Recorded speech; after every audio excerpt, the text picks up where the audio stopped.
Hello అండి. Welcome back to our channel 3 vibes. ఈరోజు మరో టేస్టీ రెసిపీ అండి. బెండకాయ వెల్లుల్లి కారం ఎలా చేసుకోవాలో చూసేద్దాం. మనం రెగ్యులర్గా చేసుకునే బెండకాయ ఫ్రై, బెండకాయ పులుసు కాకుండా కొంచెం డిఫరెంట్గా అండ్ టేస్టీగా బెండకాయ వెల్లుల్లి కారం చేసుకుందాం. దానికి మనం బెండకాయలు నీట్గా వాష్ చేసేసుకొని ఇలా కొంచెం 1 ఇంచ్ పొడుగుతో మనం కట్ చేసుకొని పెట్టుకోవాలండి. అది పక్కన పెట్టేసుకున్న తర్వాత కొంచెం ఫ్యాన్ కింద డ్రై అవ్వనివ్వండి, సో దట్ మనకి తొందరగా ఫ్రై అయిపోతుంది అనేసి.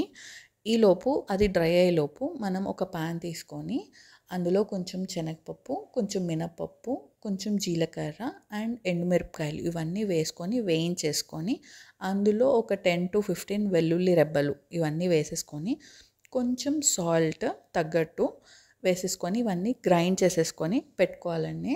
చూస్తున్నారు కదా, ఇలా మెత్తగా పేస్ట్ అయ్యేటట్టు గ్రైండ్ చేసుకొని పక్కన పెట్టేసుకోవాలి. అది పక్కన పెట్టుకున్న తర్వాత మళ్ళీ సేమ్ ప్యాన్లో కొంచెం ఆయిల్ ఎక్కువే పడుతుంది, ఒక స్పూన్ ఆయిల్ వేసేసుకొని ఇందాక మనం డ్రై అవ్వడానికి పెట్టాం కదా బెండకాయలు ఫ్యాన్ కింద, అవి తీసుకొని వేయించేసుకోవాలి. ఇందులో ఏం వేయద్దండి, ఒట్టిగా ఫ్రై చేసేసుకోండి. ఇవి ఫ్రై అయిపోయిన తర్వాత మనం ఇందాక మిక్సీ చేసుకొని పెట్టుకున్నాం కదా ఆ పౌడర్ ఇందులో వేసేసుకోవాలి.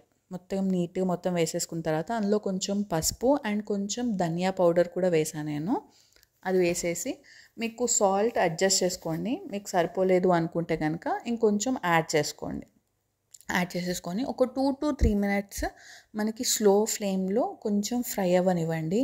అంతే అండి, చాలా సింపుల్గా యమ్మీగా డిఫరెంట్గా బెండకాయ వెల్లుల్లి కారం రెడీ అయిపోయినట్టే. వేడి అన్నంలో కానీ పప్పు కాంబినేషన్తో కానీ తీసుకున్నారంటే అద్భుతంగా ఉంటుంది. తప్పకుండా ట్రై చేయండి. బాయ్.